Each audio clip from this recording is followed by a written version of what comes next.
जय श्री राधे भक्तों। गरुड़ पुराण के अंतर्गत सारोद्धार के 15वें अध्याय तक की कथा हम सुन चुके हैं, जिसमें मनुष्य के शरीर में ही ब्रह्मांड का निरूपण किया गया है। आज हम आपके लिए यहाँ पर लेकर आए हैं 16वां अध्याय, जो है मनुष्य शरीर प्राप्त करने की महिमा, धर्माचरण ही मुख्य कर्तव्य, शरीर और संसार की दुख रूपता तथा नश्वरता और मोक्ष धर्म निरूपण। तो चलिए शुरू करते हैं। गरुण जी ने कहा, हे दया सिंधु, अज्ञान के कारण जीव जन्म मरण रूपी संसार चक्र में पड़ता है, ये मैंने सुना। अब मैं मोक्ष के सनातन उपाय को सुनना चाहता हूँ। हे भगवान, हे देव देवेश, हे शरणागत वत्सल, सभी प्रकार के दुखों से मलिन तथा सार रहित इस भयावह संसार में अनेक प्रकार के शरीर धारण करके अनंत जीव राशियां उत्पन्न होती हैं और मरती हैं। उनका कोई अंत नहीं। ये सभी सदा दुख से पीड़ित रहते हैं, इन्हें कहीं सुख नहीं प्राप्त होता। हे मोक्षेश, हे प्रभु, किस उपाय के करने से इन्हें इस संस्कृति चक्र से मुक्ति प्राप्त हो सकती है? आप मुझे कृपा करके बताइए। श्री भगवान ने कहा, हे ताक्ष, तुम इस विषय में मुझसे जो पूछते हो तो मैं बतलाता हूँ, सुनो। जिसके सुनने मात्र से मनुष्य संसार से मुक्त हो जाता है, वह परब्रह्म परमात्मा निष्कल यानी कला रहित पर ब्रह्म स्वरूप, शिव स्वरूप, सर्वज्ञ, सर्वकर्ता, सर्वेश्वर, निर्मल तथा अद्वय यानी द्वैत भाव रहित है। वह परमात्मा स्वतः प्रकाश है, अनादि अनंत, निर्विकार, परात्पर, निर्गुण और सतचित आनंद स्वरूप है। यह जीव उसी का अंश है। जैसे अग्नि से बहुत से स्फुलिंग यानी चिंगारियां निकलती हैं, उसी प्रकार अनादिकालीन अविद्या से युक्त होने के कारण अनादिकाल से किए जाने वाले कर्मों के परिणाम स्वरूप देहादि उपाधि को धारण करके जीव भगवान से पृथक हो गए। वे जीव प्रत्येक जन्म में पुण्य और पाप रूप सुख दुख प्रदान करने वाले कर्मों से नियंत्रित होकर तत्त जाति के योग से देह, आयु और कर्मानुरोधी भोग प्राप्त करते हैं। हे खग, इसके पश्चात भी पुनः वे अत्यंत सूक्ष्म लिंग शरीर प्राप्त करते हैं और ये क्रम मोक्ष पर्यंत स्थित चलता रहता है। ये जीव कभी स्थावर यानी वृक्ष लता जड़ योनियों में, कभी क्रम योनि में, तदनंतर जलचर पक्षी पशु योनि को प्राप्त करते हुए मनुष्य योनि प्राप्त कर लेते हैं, फिर धार्मिक मनुष्य के रूप में और पुनः देवता या देव योनियों के पश्चात क्रमशः मोक्ष प्राप्त करने के अधिकारी होते हैं। उद्भिज, अंडज, श्वेतज और पिंडज यानी जरायुज, इन 4 प्रकार के शरीरों को सहस्त्रों बार धारण करके उनसे मुक्त होकर सुकृतवश यानी पुण्य के प्रभाव से जीव मनुष्य शरीर को प्राप्त करता है और यदि वह ज्ञानी हो जाए तो मोक्ष प्राप्त कर लेता है। जीवों की 84 लाख योनियों में मनुष्य योनि के अतिरिक्त किसी अन्य योनि में तत्व ज्ञान प्राप्त नहीं होता। पूर्वोक्त विभिन्न योनियों में हजारों हजार करोड़ों बार जन्म लेने के अनंतर उपार्जित पुण्य पुंज के कारण कदाचित मनुष्य योनि प्राप्त होती है। मोक्ष प्राप्ति के लिए सोपानभूत ये दुर्लभ मनुष्य शरीर प्राप्त करके इस संस्कृति चक्र में जो अपने को मुक्त नहीं कर लेता, उससे अधिक पापी और कौन होगा। उत्तम मनुष्य शरीर में जन्म प्राप्त करके और समस्त सौष्ठव संपन्न अविकल इंद्रियों को प्राप्त करके भी जो व्यक्ति अपने हित को नहीं जानता, वह ब्रह्म घातक होता है। शरीर के बिना कोई भी जीव पुरुषार्थ नहीं कर सकता, इसलिए शरीर और धन की रक्षा करता हुआ इन दोनों से पुण्योपार्जन करना चाहिए। मनुष्य को सर्वदा अपने शरीर की रक्षा करनी चाहिए, क्योंकि शरीर सभी पुरुषार्थों का एकमात्र साधन है, इसलिए उसकी रक्षा का उपाय करना चाहिए। जीवन धारण करने पर ही व्यक्ति अपने कल्याण को देख सकता है। गांव, क्षेत्र, धन, घर और शुभाशुभ कर्म पुनः पुनः प्राप्त हो सकते हैं, लेकिन मनुष्य का शरीर पुनः पुनः प्राप्त नहीं हो सकता। इसलिए बुद्धिमान व्यक्ति को सदा शरीर की रक्षा का उपाय करते रहना चाहिए। कुष्ठ आदि के रोगी भी अपने शरीर को त्यागने की इच्छा नहीं करते। शरीर की रक्षा धर्माचरण के उद्देश्य से और धर्माचरण ज्ञान प्राप्ति के उद्देश्य से, उसी प्रकार ज्ञान, ध्यान और योग की सिद्धि के लिए और फिर ध्यान योग से मनुष्य अविलंब मोक्ष को प्राप्त कर लेता है। यदि मनुष्य स्वयं ही अपने आत्मा का अहित से निवारण नहीं कर लेता तो आत्मा का दूसरा कौन हितैषी होगा जो आत्मा को तारेगा। जो जीव मनुष्य के शरीर में रहकर इस जन्म में नरक रूपी व्याधि की चिकित्सा नहीं कर लेता, वह परलोक में जाने पर वहां औषध नहीं प्राप्त करता। नरक व्याधि से पीड़ित होने पर फिर क्या कर सकेगा। वृद्धावस्था व्याघ्री यानी बाघिन के समान सामने खड़ी है। फूटे हुए घड़े के गिरने वाले जल की भांति प्रतिक्षण आयु समाप्त हो रही है। रोग शत्रु की भांति प्रहार कर रहे हैं। यदि श्रेय प्राप्ति के लिए जीव को अभ्यास करना चाहिए। जब तक दुख प्राप्त नहीं होता, जब तक आपत्तियां घेर नहीं लेती, जब तक इंद्रियों में वैकल्य यानी शिथिलता नहीं आ जाती, तब तक श्रेय प्राप्ति के लिए अभ्यास करते रहना चाहिए। जब तक ये शरीर है तभी तक तत्व ज्ञान का अभ्यास करना चाहिए। भवन में आग लग जाने पर कौन ऐसा दुर्बुद्धि मनुष्य है जो कुआं खोदना प्रारंभ करता है। बहुविध सांसारिक कार्य प्रपंचों में व्यस्त रहने के कारण काल का ज्ञान नहीं होता। ये क्लेश की बात है कि मनुष्य अपने सुख दुख और हित की बात को समझता ही नहीं। संसार में जीवों को उत्पन्न होते हुए, रोग आदि से दुखी होते हुए, मृत्यु प्राप्त करते हुए और आपत्तिग्रस्त तथा दुखी देखकर भी सांसारिक मनुष्य मोह रूपी मदिरा को पीकर पूर्वोक्त जन्म मरणादि रूपी विविध क्लेशों से कभी भी भयभीत नहीं होता। भौतिक संपत्ति स्वप्न के समान नश्वर क्षणभंगुर है। यौवन भी पुष्प के समान मुरझा जाने वाला है। आयु बादलों में चमकने वाली बिजली के समान चंचल है। ये सब जानते हुए भी मनुष्य को कैसे धैर्य हो सकता है। एक तो मनुष्य की 100 वर्ष की आयु ही बहुत थोड़ी है। उसमें भी निंद्रा और आलस्य के वशीभूत होकर उसका आधा भाग बीत जाता है और जो शेष है वह भी बाल्यावस्था, रोग और जरा में होने वाले दुख से चला जाता है और जो थोड़ा बचा वह भी निष्फल ही बीत जाता है। प्रारंभ करने योग्य कार्य के विषय में जो उद्योग नहीं करता और जहां ब्रह्म चिंतन आदि में जागरूकता रहनी चाहिए वहीं पर सोता रहता है। इसके विपरीत जहां जहां भय विद्यमान है उस संसार में वहां वह विश्वस्त है। ऐसा जो मनुष्य है वह अभागा क्यों नहीं मारा जाएगा। जल में उठने वाले फेन के समान अतीव क्षणभंगुर देह को प्राप्त करके जीवात्मा उसमें स्थित रहता है। ये शरीर ही उसको प्रिय संवास के रूप में प्रतीत होता है। लेकिन इस अनित्य शरीर में जीवात्मा निर्भय होकर कैसे रह सकता है। जो अहित करने वाले विषय भोगों में ही हित बुद्धि रखता है और अनिश्चित यानी पुत्र, कलत्र, देह, गेहादि को स्थायी समझता है और भौतिक धन संपत्ति तथा अनर्थकारी वस्तुओं में जो अर्थ बुद्धि रखता है वह अपने परमार्थ को नहीं जानता। जो यह जगत किसी का नहीं हुआ ऐसा देखते हुए भी गिर रहा है, आत्मज्ञान विषयक वचनों को सुनते हुए भी जिसे बोध नहीं होता, पढ़ करके भी उसका अर्थ नहीं समझता, ऐसा इसलिए होता है कि जीव भगवान की माया से मोहित है। मृत्यु, रोग, जरा रूपी ग्रहों के द्वारा गंभीर काल सागर में डूबते हुए इस जगत को कोई भी नहीं जान पाता। प्रति क्षण क्षीण होते हुए, बीतते हुए इस काल की सूक्ष्म गति को जीव वैसे ही नहीं जान पाता जैसे कच्चे घड़े में स्थित जल के विगलित होने का ज्ञान नहीं हो पाता। कदाचित वायु का बांधना संभव हो सकता है, आकाश को खंड खंड करने की और तरंगों के गुम्फन की कल्पना भी संभव हो सकती है, परंतु वायु के शाश्वत होने की आस्था कथमपि संभव नहीं हो सकती। जिस काल के द्वारा पृथ्वी जल जाती है, मेरु पर्वत भी चूर चूर हो जाता है, सागर का जल सूख जाता है, उस काल से मनुष्य शरीर की रक्षा कैसे होगी।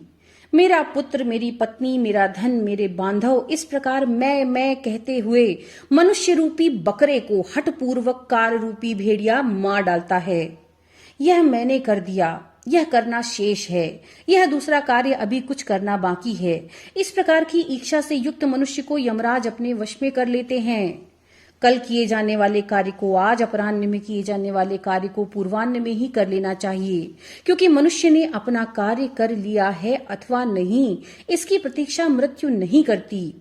वृद्धावस्था जिसको रास्ता दिखाने वाली है, अत्युग्र रोग ही जिसके सैनिक हैं, ऐसी मृत्यु रूपी शत्रु के तुम सम्मुख स्थित हो, फिर उस प्रबल शत्रु से रक्षा करने वाले परमात्मा की ओर क्यों नहीं देखते, अर्थात उनकी ओर सन्मुख क्यों नहीं होते हो।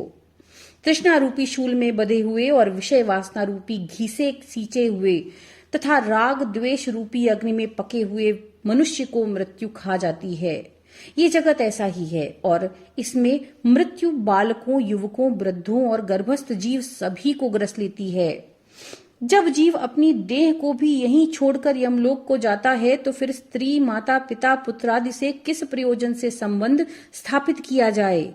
ये संसार दुख का मूल कारण है, इसलिए इस संसार से जिसका संबंध है वही दुखी है और जिसने सभी प्रकार के दुखों का उत्पत्ति स्थान है, सभी आपत्तियों का घर है और सभी पापों का आश्रय स्थान है। इसलिए ऐसे संसार को क्षण मात्र में ही त्याग देना चाहिए। लौह और लकड़ी से बने हुए पाशों से बंधा हुआ मनुष्य मुक्त हो सकता है, लेकिन पुत्र और पत्नी रूपी पाशों से बंधा हुआ मनुष्य कभी मुक्त नहीं हो पाया। मनुष्य अपने मन को प्रिय लगने वाले जगत में जितने पदार्थों से संबंध बनाता है, उतने ही अधिक शोक के कीले उसके हृदय में गड़ती जाती हैं। यह बड़े खेद की बात है कि मनुष्य के देह में स्थित शब्द, स्पर्श, रूप, गंध, रस विषयों का आहार करने वाली इंद्रिय रूपी चोरों ने इस लोक के समस्त धन को अपहृत करके इसे नष्ट कर दिया है, अर्थात परलोक के लिए हितकारी धर्म रूपी जो धन है उसका इंद्रियों ने हरण कर लिया है।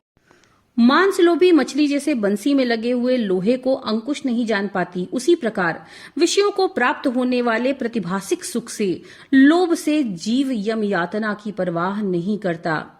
हे गरुण, जो अपने हित और अहित को नहीं जानते, सदा कुमार्ग पर चलने वाले हैं और मात्र पेट भरने में ही जिनका सारा अध्यवसाय रहता है, वे मनुष्य नरकगामी हैं। निंद्रा, मैथुन और आहार आदि की स्वाभाविक प्रवृत्ति सभी प्राणियों में समान रूप से विद्यमान रहती है।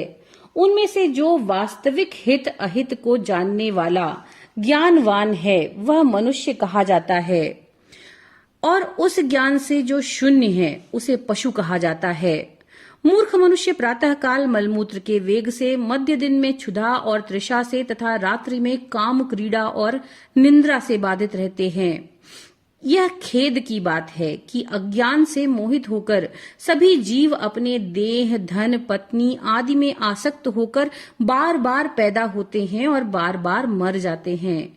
इसलिए देह, गेह, पुत्र, कलत्र आदि के साथ सदा आसक्ति का त्याग कर देना चाहिए और यदि अपने विवेक से उसका सर्वथा त्याग ना हो सके तो उस आसक्ति भाव को गेह देहादि से हटाकर महापुरुषों के साथ संबंध बनाना चाहिए, क्योंकि संत पुरुष संसार शक्ति रूपी रोग के भेषज हैं। सत्संग और विवेक ये दोनों ही व्यक्ति के दो निर्मल नेत्र हैं। जिस व्यक्ति के पास ये नहीं है वह अंधा है। वह अंधा मनुष्य कुमार्गगामी क्यों नहीं होगा। अपने अपने वर्ण और आश्रम के लिए शास्त्र बोधित आचारों का पालन करने में संलग्न रहने वाले सभी मनुष्य यदि परम धर्म यानी भगवान के चरणों में स्वारसिक प्रीति संपादन साधनीभूत भगवत भक्ति को नहीं जानते तो वे दंभाचारी व्यर्थ में नष्ट हो जाते हैं। कुछ लोग अनेक प्रकार की क्रियाओं को करने का प्रयत्न करते हैं और कुछ अन्य व्रत, उपवास आदि में संलग्न रहते हैं। अज्ञान से आवृत आत्मा वाले कुछ लोग ढोगी बनकर विचरण करते हैं। कर्म कांड में आस्था रखने वाले मनुष्य शास्त्र बोधित नाम मात्र की फलश्रुतियों से संतुष्ट होकर के मंत्रोच्चारण और होमादि कृत्यों से तथा यज्ञ से विस्तृत विधानों से भ्रांत रहते हैं, उन्हीं में उलझे रहते हैं। मेरी माया से विमोहित होकर शरीर को सुखाने वाले मूर्ख लोग एक भुक्त, उपवास आदि व्रतों का आचरण करके परोक्ष परम गति को प्राप्त करना चाहते हैं। शरीर को दंड देने मात्र से क्या अविवेकी पुरुषों को मुक्ति प्राप्त हो सकेगी? वाल्मीकि बाम्बी को ताड़न करने मात्र से क्या वह महासर्प की मृत्यु होगी? बड़ी लंबी जटाओं के भार को ढोने वाले मृगचर्म आदि से युक्त दाम्भिक पुरुष साधु पुरुषों का वेश धारण करके ज्ञानी की भांति ही लोक में भ्रमण करते हैं और लोगों को भ्रमित करते हैं। सांसारिक सुख विषयासक्ति में आसक्त जो व्यक्ति मैं ब्रह्म ज्ञानी हूँ ऐसा कहता है, वह कर्म मार्ग तथा ब्रह्म ज्ञान मार्ग दोनों मार्गों से भ्रष्ट हो जाता है। उसे चांडाल की भांति छोड़ देना चाहिए।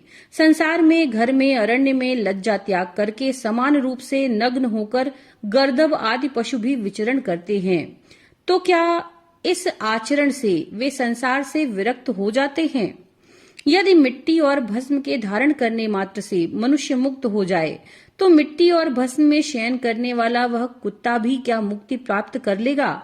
घास पात और जल का आहार करने वाले तथा निरंतर जंगल में निवास करने वाले श्रृगाल, चूहे, मृग आदि पशु भी क्या तपस्वी योगी हो जाते हैं? यदि अन्न छोड़ देने से, ग्राम या नगर में निवास छोड़कर वन में रहने मात्र से कोई सन्यासी नहीं हो जाता। मंडूक यानी मेढक और मत्स्य आदि जलचर जीव जन्म से लेकर मृत्यु पर्यंत गंगादि नदियों में निवास करते हैं, तो क्या वे योगी हो जाते हैं? कबूतर कंकड़ का आहार करने वाले होते हैं। चातक कभी भी भूमि पर स्थित जल को नहीं पीते, तो क्या इससे वे व्रती हो जाते हैं? इसलिए हे खगेश्वर, पूर्वोक्त संपूर्ण कर्मानुष्ठान केवल लोक रंजन मात्र के लिए है। मोक्ष का कारण तो साक्षात तत्व ज्ञान ही है। हे खर्ग, खट दर्शन रूपी महाकूप में पड़े हुए मनुष्य रूपी पशु परमार्थ को नहीं जानते, क्योंकि वे पशुपाश से नियंत्रित रहते हैं। वेद और शास्त्र रूपी घोर समुद्र में इधर उधर ले जाए जाते हुए कुतार्किक व्यक्ति खडुर्मियों से ग्रस्त होकर स्थित रहते हैं। वेद शास्त्र और पुराणों को जानने वाला भी जो मनुष्य परमार्थ को नहीं जानता, विडंबनाग्रस्त उसका पूर्वोक्त संपूर्ण ज्ञान कौवे के कांव कांव करने जैसा होता है। परम तत्व से परांगमुख जीव यह ज्ञान है, यह ज्ञेय है, इसी चिंता से व्याकुल होकर के रात दिन शास्त्रों का अध्ययन करते हैं।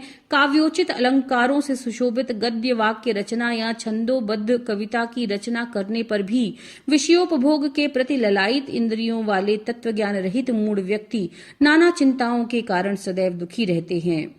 परम तत्व की प्राप्ति तो अन्य प्रकार से होती है, किंतु लोग अन्य प्रकार के उपाय करके क्लेश प्राप्त करते हैं। शास्त्र का भाव तो कुछ और ही होता है, परंतु वे उसकी व्याख्या कुछ दूसरे प्रकार से करते हैं। कुछ अहंकारी व्यक्ति गुरुपदेश आदि को प्राप्त न करके भी उन्मनी भाव से विषय में रहते हैं, पर वे स्वयं उसका अनुभव नहीं करते। बहुत से लोग वेद और शास्त्र का अध्ययन तो करते हैं और परस्पर एक दूसरे को बोध भी कराते हैं, तात्पर्य समझाते हैं, पर वे परम तत्व के विषय में उसी प्रकार कुछ नहीं जानते जिस प्रकार दर्वी यानी कलछी पाक रस यानी भोजन आदि को नहीं जानती। पुष्प को धारण तो सिर करता है, लेकिन उस पुष्प की गंध को नासिका ही जानती है। इसी प्रकार वेद और शास्त्र का अध्ययन तो लोग करते हैं, लेकिन वेद और शास्त्र के भाव का बोध करने वाला दुर्लभ है। मूर्ख मनुष्य अपने हृदय में स्थित परम तत्व को, परमात्मा के अंश को नहीं जानता और उसे जानने के लिए शास्त्रों के अध्ययन में उसी प्रकार भटकता फिरता रहता है, जैसे कोई मूर्ख ग्वाला अपनी कोख में बकरे को पकड़े रहने पर भी उसे खोजने के लिए कुएं में देखता है। संसार के मोह का नाश करने के लिए शास्त्र के शब्दों के अर्थ को जानना मात्र पर्याप्त नहीं है। दीपक की बात से कभी भी अंधकार की निवृत्ति नहीं हो सकती। बुद्धिहीन मनुष्य को पढ़ना अंधे व्यक्ति के दर्पण देखने समान व्यर्थ है। अतः बुद्धिमान व्यक्ति को ही शास्त्रीय तत्वज्ञान का लक्षण हो सकता है, यानी बुद्धिमान को ही तत्वज्ञान लक्षित हो सकता है। जो यह ज्ञान यहाँ है, इसे जानना चाहिए। इस प्रकार बुद्धि करके शास्त्र में प्रतिपाद्य सब कुछ सुनना चाहता है।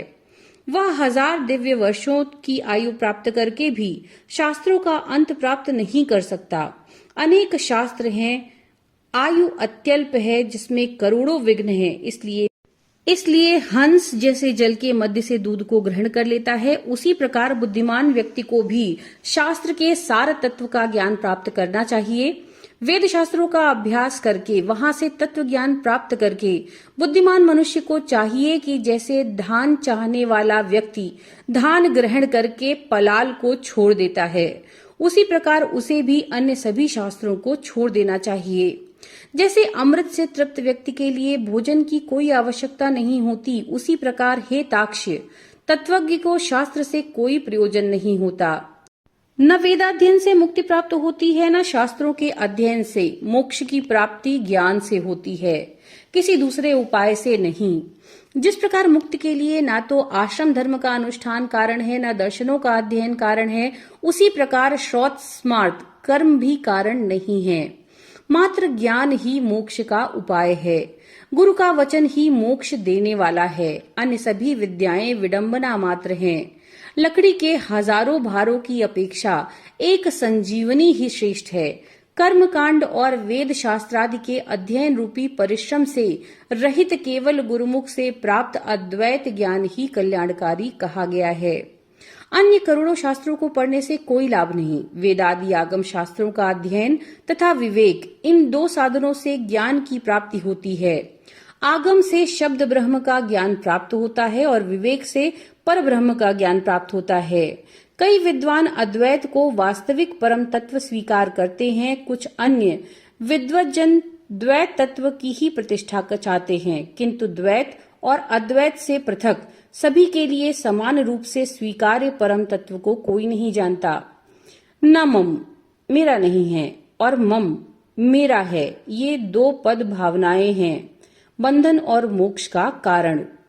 गेह देह और पुत्र कलत्रादि में मम बुद्धि करने से प्राणी बंधन को प्राप्त होता है और मेरा नहीं है इस प्रकार की भावना करने से मुक्त हो जाता है।